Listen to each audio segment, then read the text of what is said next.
اتر کر ہرا سے سوئے قوم آیا، اور ایک نسخہ کیمیا ساتھ لایا۔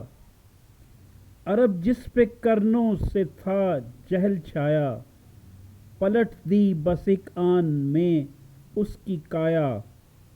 رہا ڈر نہ بیڑے کو موجے بلا کا، ادھر سے ادھر رخ پھر گیا ہوا کا۔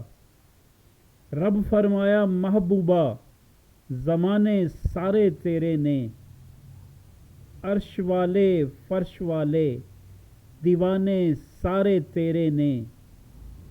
میں خالق ساری دنیا دا، تو مالک ساری دنیا دا۔ میں خالق ساری دنیا دا، تو مالک ساری دنیا دا۔ کسی منگتے نو نہ موڑی، خزانے سارے تیرے نے۔ اذاں ہووے نماز ہووے، درود ہووے سلام ہووے، جو گونجن ہر طرف سجنا، ترانے سارے تیرے نے۔ رائٹس ٹی وی کی جانب سے تمام امت مسلمہ اور پاکستانیوں کو نبی پاک صلی اللہ علیہ وآلہ وسلم کا 1500واں عید میلاد النبی کا جشن مبارک ہو۔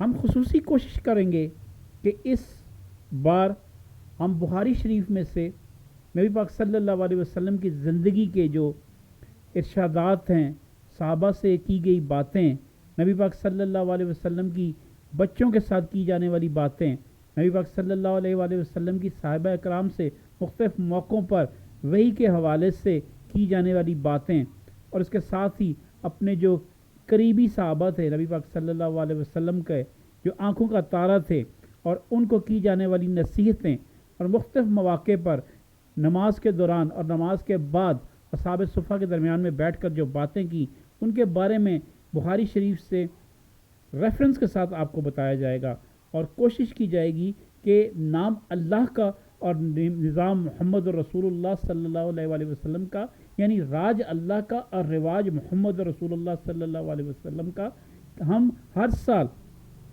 جشن عید میلاد النبی مناتے تو ہیں، مگر کیا ہم اس کا حق کما حقہ ادا کرتے ہیں؟ ہم کیا اپنی زندگیوں میں نبی پاک صلی اللہ علیہ وسلم کی زندگیوں سے تعلیمات لے کر ہم اپنی زندگی کو بہتر بنانے کی کوشش کرتے ہیں؟ کیا ہم اپنے نماز روزے کے حوالے سے نبی پاک صلی اللہ علیہ وسلم کی نقل کرنے کی کوشش کرتے ہیں؟